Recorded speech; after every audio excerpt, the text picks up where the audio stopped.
Dear loving God, you are the Father of a family of saints.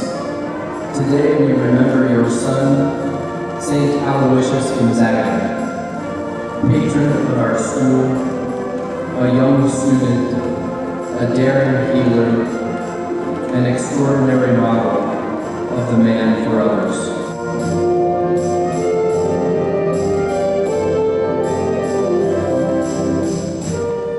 Excuses on Sunday became invalid. My ears inhaled the aroma of God, my eyes spoke the truth, and my body heard its calling.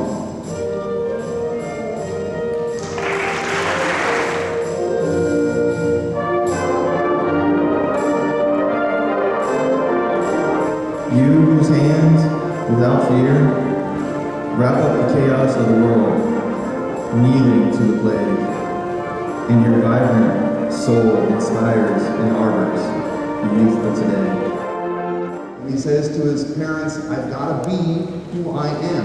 I've got to be the person that Christ is calling me to be. If I don't do that, I can't live authentically to who I am. And so he renounces everything.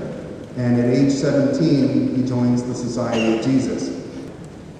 An extraordinary and extraordinarily courageous young man to be able to live who he knew God had called him to be in the face of extraordinary opposition. And so now when we return to the painting, we look and we see St. Charles Borromeo had become his friend and his spiritual advisor.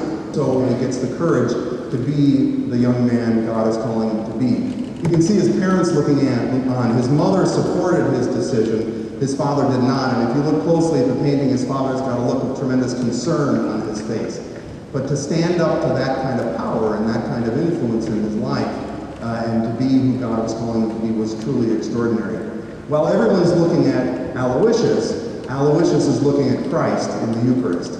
It's an extraordinary image, but what's very unusual about the image and what makes the image so strange is that it's one of the few depictions of a saint, of a Jesuit saint, where he's not even a Jesuit yet. Usually when you see a Jesuit saint, like you've got over here St. Francis Xavier, and here St. Ignatius Loyola, they're in their Jesuit outfit, you know? And in the back of the church, we have the statue of St. Aloysius where that is him as a Jesuit in his Jesuit robes. However, what the artist decided to paint Aloysius long before he even joined the Jesuits. Why?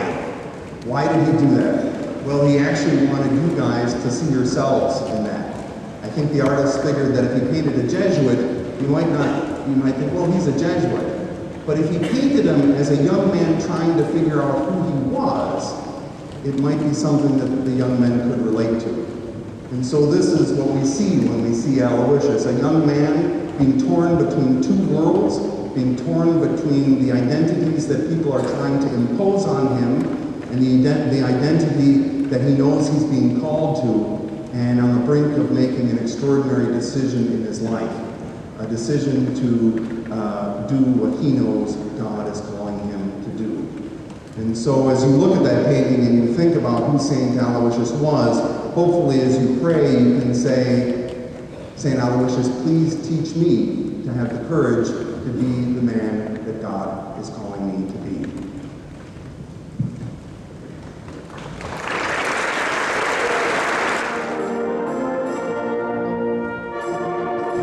Become what you see.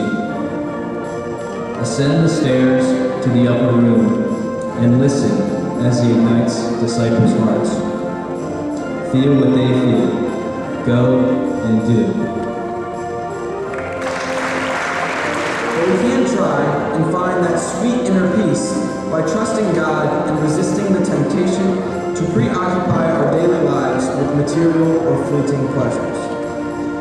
Because once we start tapping into God's will, many doors will open, leading us on our own amazing and maybe slightly countercultural journeys.